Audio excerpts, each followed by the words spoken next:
A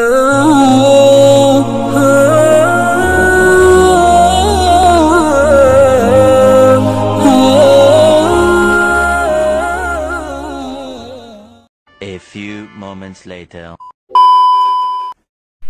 Bismillahirrahmanirrahim. Assalamualaikum warahmatullahi wabarakatuh. Waalaikumsalam warahmatullahi wabarakatuh. Innal hamdalillah alladzi kafa wassalatu salam ala habibinal mustafa wa ala alihi ahli sidqi wal wafa. Yang saya hormati kakak pertama, kakak kedua, kakak ketiga. Mohon maaf Pak, ini harap dimaklumi, ini borongan keluarga semua nih Pak. Jadi kami ini 10 bersaudara. Jadi dulu itu orang tua kami orang miskin, jadi nggak punya TV. Kalau mau nonton TV itu harus jauh ke kelurahan. Jadi hiburannya nggak banyak. Jadi karena hiburan yang jauh, cari hiburan sendiri di rumah. Nah, kami hasil hiburannya itu, Pak. Nah, saya karena anak nomor berapa saya? Anak nomor 7, punya adik 3. Jadi saya nggak bisa nolak kalau sudah disuruh-suruh kakak-kakak saya ini, Pak. Takut nanti diambil, dicabut berkahnya, saya harus patuh selama tidak bermaksud kepada Allah. Yang saya hormati ibunda saya, mudah-mudahan Allah berikan kesehatan. Bapak-bapak, para tamu undangan, para tokoh agama, para hujat, para ustadz, mudah-mudahan semua kita dirahmati Allah Subhanahu wa taala. PRT ini teman bercanda di sana. Segala puji bagi Allah yang telah memberikan kepada kita kenikmatan berkumpul hari ini. Mudah-mudahan kenikmatan ini jadi alasan nanti Allah kumpulkan kita di surganya kala. Amin. Karena masalah kita satu, masalah kita kalau tidak bisa masuk surga. Kalau hutang masih bisa dibayar oleh keturunan kita atau ahli waris. Karena kemarin saya diminta kelurahan atau desa Wonomarto menyelesaikan masalah warisan. Jadi kalau hutang termasuk yang harus diwariskan. Kadang-kadang kalau ada warisan harta berebut, begitu warisan hutang, aduh mohon maaf saya nggak bisa pulang gitu. Iya. Padahal itu warisan juga gitu kan. Warisan kebun berebut, tapi begitu warisan nota rumah sakit, wah, pada sok-sok sibuk dan lain sebagainya. Jadi mudah-mudahan semua kita Allah masukkan ke surganya Allah.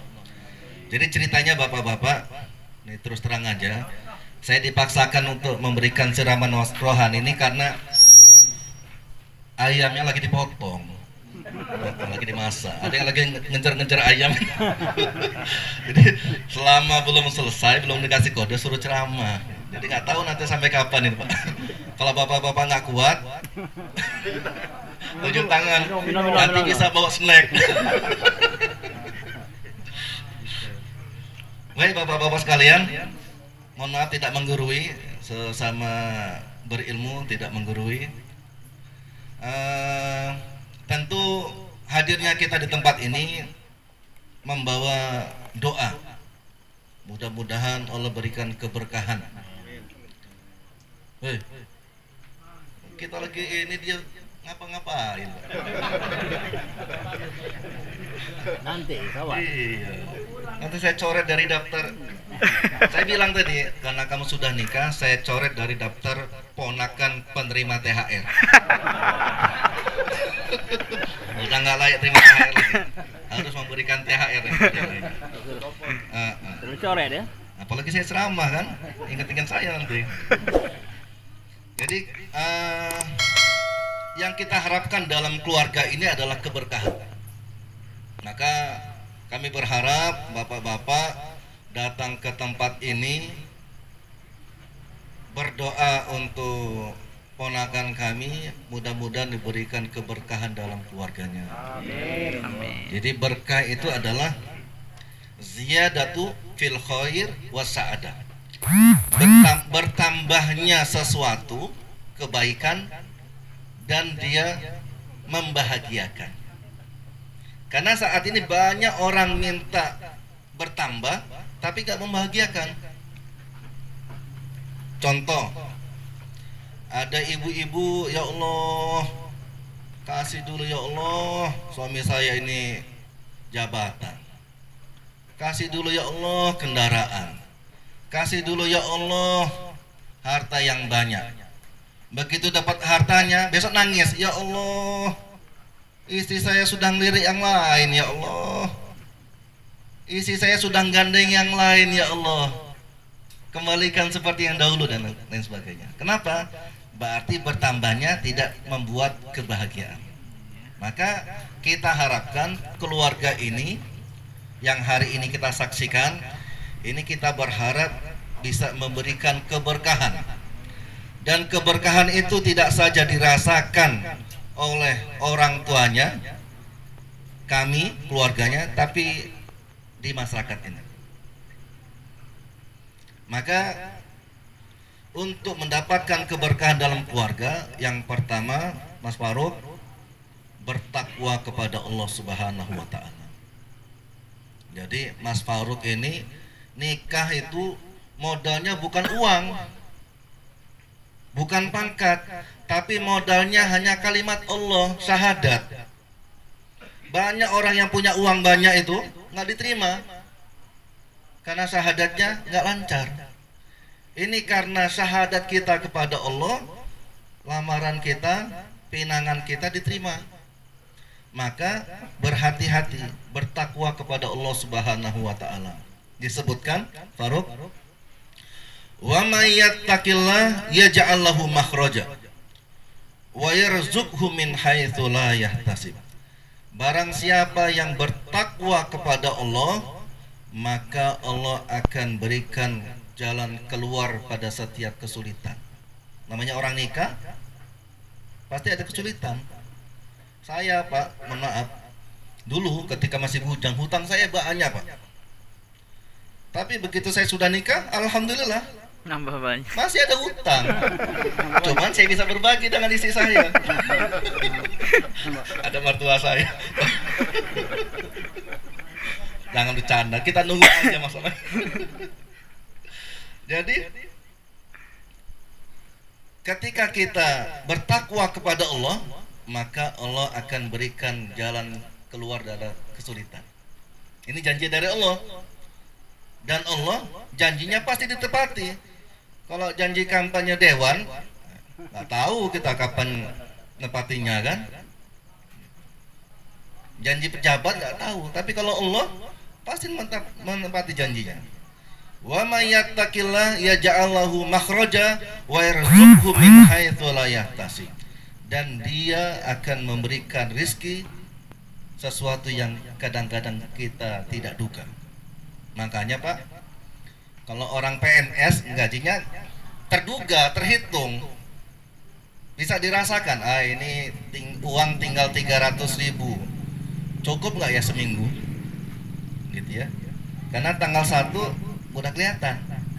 Tapi bagi yang tidak bekerja, tidak PNS, bukan ASN, bukan aparat, nah, dia harus berpikir, bertakwa kepada Allah, menjalankan syariat Allah. Nanti Allah akan berikan jalan keluar pada setiap kesulitan. Bahkan disebutkan, wa may yattaqillah yaj'al lahu min amrihi yusra. Barang siapa yang bertakwa kepada Allah, maka Allah akan mudahkan urusannya.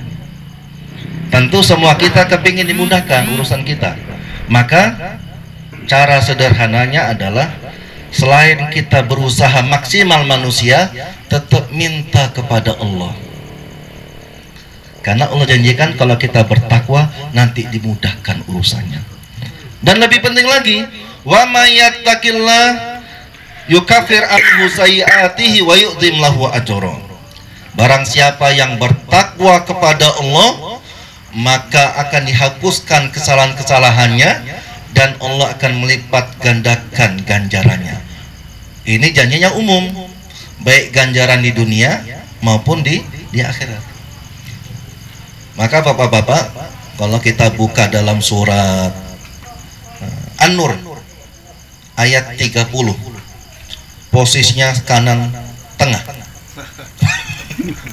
Karena sering saya baca. Kullil mu'minin ayyaghuddu absarahum wa yahfazu furujahum dzalika azka lahum wallahu khabirum bima ta'malun. Katakanlah kepada laki-laki yang beriman agar dia menundukkan pandangannya dan memelihara kemaluannya. Yang demikian itu lebih baik untuk mereka, mensucikan mereka, dan Allah Maha melihat apa yang mereka kerjakan. Dalam ayat ini Pak, ada dua perintah: menundukkan pandangan dan memelihara kemaluan.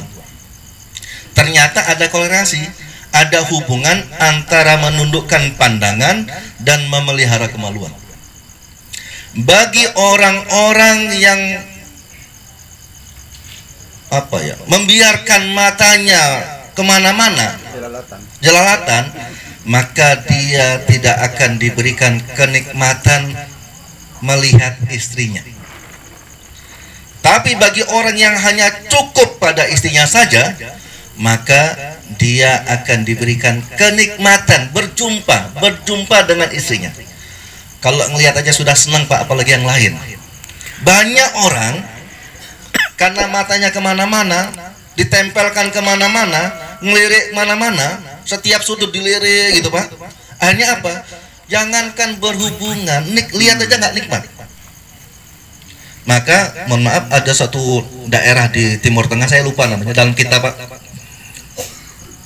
ternyata angka perceraiannya itu 0% Pak. Nggak ada orang cerai. Bukan karena kaya, bukan karena cantik-cantik, tidak, atau ganteng, enggak. Ternyata baik laki-laki maupun istri itu tidak ngelirik kanan, ngelirik kiri. Maka kalau kita mencukupkan pada apa yang Allah halalkan, Allah akan berikan kenikmatan yang lainnya. Maka Mas Faruk, kalau Mas Faruk sudah menjatuhkan pilihan kepada siapa nanti namanya? Ajeng ya? Belum di ini ospek. Ponakan baru belum di ospek. Biasa dipelonco dulu. Suruh-suruh dulu, bikin kopi, bikin apa. Karena mohon maaf, saya waktu di haji itu Pak, jadi petugas haji, teman sekamar saya itu orang-orang ogan. Jadi Pak Tambolon, kamu kelahiran tahun berapa? 65 Pak Haji. Oh, berarti mudahan kamu daripada saya. Emang kenapa? Aku dulu sampai itu keluar. Kamu kan masih muda. Ustadz itu ya, Ustadz jangan suruh-suruh. Oh, ternyata orang ogan nih daya humornya tinggi, sastranya tinggi. Nyuruh ngangkat sampan, nanya umur. Jadi kalau ingin bahagia, kunci pertamanya adalah bertakwa kepada Allah. Kemudian Allah ajarkan kepada kita gini, Allahumma aghnina bihalalika an haramika. Ya Allah, berikan kami cukup kekayaan dengan rezekimu yang halal, bukan yang haram. Kalau yang haram itu Pak, namanya haram, itu seperti membawa virus. Memang kelihatannya banyak, tapi hilangnya cepat, nggak kerasa. Saya mohon maaf, pernah kenalan dengan orang di Lampung Barat, di daerah Fajar Bulan. Dulu kerjaannya itu Pak, orang nikah itu nunggu jadwal dia Pak, layar tancap. Kapan kosongnya? Wah, pasang layar tancap nikah nih Pak. Filmnya film-film kacau itu Pak. Setiap dia pulang bawa dia 5 juta. Dulu tahun 2000 berapa waktu kita keliling-keliling? 2003. Bawa 5 juta, 6 juta. Iya, karena sekali tampil tuh maghrib sini, nanti isya sana. Gimana? Tapi pulang itu istrinya disuruh nggak taat, anaknya entah kemana, gitu.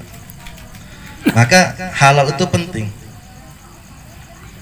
Halal itu penting. Maka ya Allah, berikan kami rasa cukup. Kalau kita merasa cukup, nanti kalau kita bersyukur dengan yang ada, Allah akan tambah dengan nikmat-nikmat yang lainnya. Nikmat harta. Karena banyak orang sekarang nggak menikmati hartanya, Pak. Bapak melihat orang punya mobil enak itu karena enak mata kita, Pak. Bapak punya lihat orang punya rumah besar itu mata kita yang enak ngelihatnya, yang nggak punya itu enak ngelihatnya. Tapi yang punya, oli belum ganti, pajak belum dibayar, sopir sudah nagih. Iya, yang punya itu, Pak, yang punya rumah, aduh, baru ngecat mau ngecat lagi, ngurus ngoret lagi.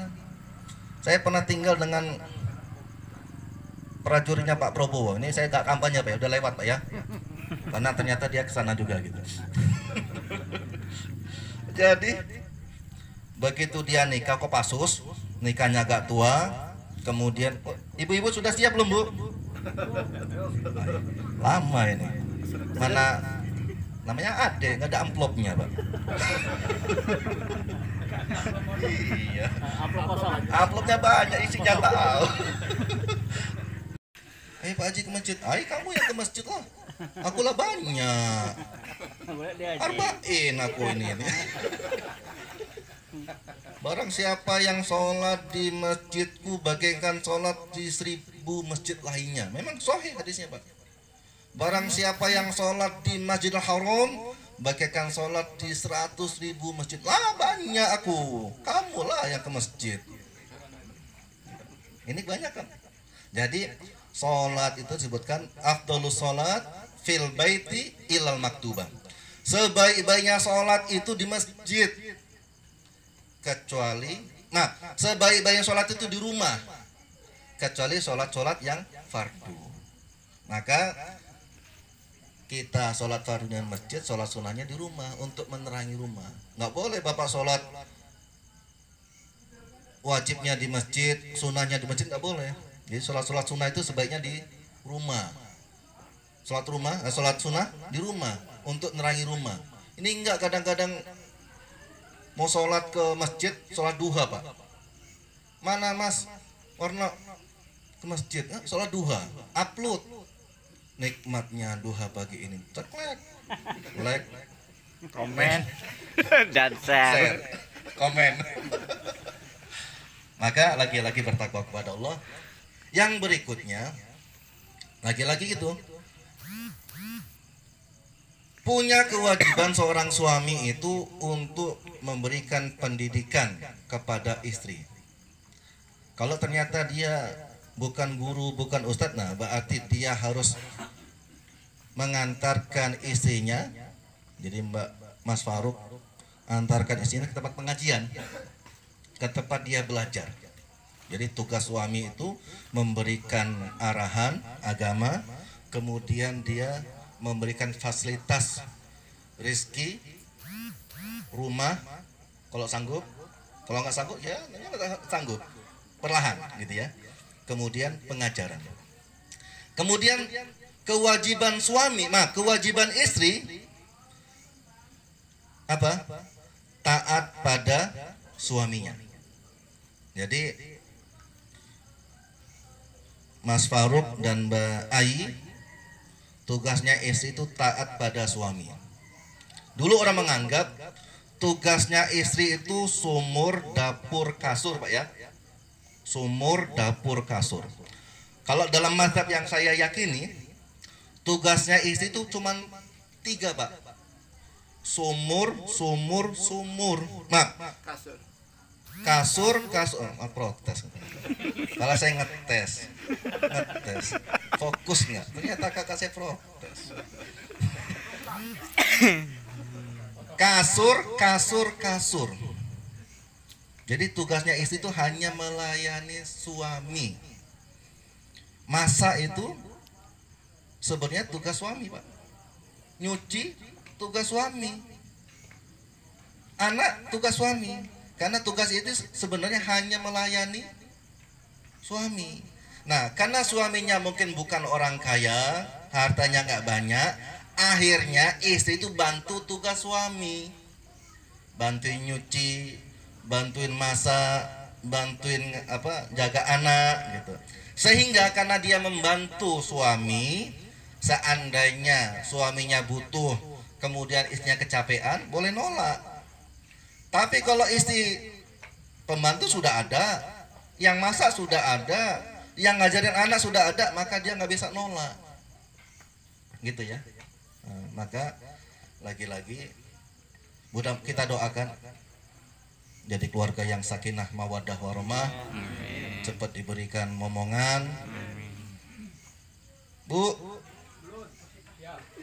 saya nggak enak sama. Sudah siap belum? Hah? Sudah siap belum? Belum matang. Bro, udah belum? Bahan saya sudah habis.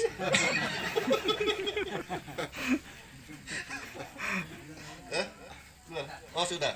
Alhamdulillah, selamat. Jadi gitu bapak-bapak, kita doakan, dan bapak-bapak juga membagikan ilmu ini untuk anak-anak kita. Kita ini Pak, mohon maaf, Muslim 85% dari 260 juta. Kita selalu doa, Allahumma hablana min azwajina wa dzurriyyatina qurrata a'yun. Ya Allah, berikan kepada kami anak istri yang indah dipandang mata. Wa ja'alna lil muttaqina imama. Ya Allah, berikan pada kami pemimpin untuk orang-orang yang bertakwa. Maka tugas kita sebagai keluarga adalah menghadirkan calon pemimpin itu Pak. Sehingga ketika pilkada, baik pilek, pilpres, nah kita punya pemimpin. Ini mohon maaf, pemimpin kita gini-gini terus Pak. Kita sudah nggak pemilu lagi Pak ya, mohon maaf. Kita dibohongin terus. Maka tugas kita sebagai keluarga Mas Faruk, ketika berhubungan minta kepada Allah, ya Allah, mudah-mudahan anak saya jadi calon pemimpin untuk orang-orang bertakwa. Itu penting. Sehingga mohon maaf Pak, kadang-kadang kita ini sebelum orang lain menghinakan agama kita, nah kita menghinakan agama kita sendiri. Datang ke masjid, sholat Jumat langsung cari senderan di belakang, niat doa tidur, Bismillahirrahmanirrahim. Datang khotib bener, semakin dalam terus gitu. Bangun-bangun komat. Ini aliran sesat nih. Nggak ada khutbahnya, padahal dia tidur. Maka saya termasuk khotib yang paling rajin nyuruh jamaah tidak tidur. Alhamdulillah Pak Haji, dari 2009 sampai saat ini saya nggak pernah tidur waktu sholat Jumat. Karena saya khotib. Nah, dalam hadis sebutkan begini. Latuf tahan nufus tontiniyah wa ni'mal amiruha wa ni'mal jaisuha. Rasulullah punya prediksi Pak, cita-cita. Ada satu benteng Fustontinia, Konstantinopel itu akan ditaklukkan oleh pasukan Islam, dan sebaik-baiknya pemimpin adalah pemimpin pasukan itu, dan sebaik-baiknya prajurit pasukan itu. Rasulullah di Mekah, di Madinah, Turki Pak, itu jauh, nggak kelihatan kalau gini. Tapi Rasul sudah punya pandangan jauh. Nah, sehingga para sahabat itu punya obsesi, punya cita-cita, ya Allah, mudah-mudahan saya yang termasuk. Ada yang berangkat, gugur, berangkat lagi, gugur. Sampai suatu saat ada seorang kakek yang setiap hari dia bawa cucunya naik bukit. Wahai cucuku, kamu lihat di laut yang jauh sana. Lihat apa? Pokoknya jauh sana, kamu lihat itu. Di sana itu ada satu benteng tangguh. 800 tahun nggak pernah ditaklukkan. Rasul bersabda, benteng itu akan ditaklukkan. Dan sebaik-baik pemimpin pasukan itu, dan sebaik-baik prajurit pasukan itu. Kamu siap-siap kalau kamu masuk dalam hadis itu. Jadi dia persiapkan cucunya, anaknya untuk jadi pasukan handal. Dilatih perang, dilatih berantem. Maka bapak-bapak punya anak berantem, biarin aja, jangan marah-marah. Bisa jadi memang, wah ini kayak calon pemimpin ini. Nah, iya. Ini kadang-kadang anak berantem dimarahin, Pak. Sehingga takut dia bela kebenaran. Kamu berantem ya? Tenang, jangan berantem. Abi juga pernah berantem. Gara-gara berantem saya pernah dicubit sama kakak saya. Nah, waktu saya habis, Pak. Alhamdulillah, mudah-mudahan nanti kalau ada nikah lagi kita sambung lagi. Mudah-mudahan berkah pernikahan ini. Kita doakan barakallahu laka wa baraka alaikum. Amin, amin. Wa baraka alaikum wa baraka alaika wa jama bainakuma fi khairin. Assalamualaikum warahmatullahi wabarakatuh. Waalaikumsalam warahmatullahi wabarakatuh.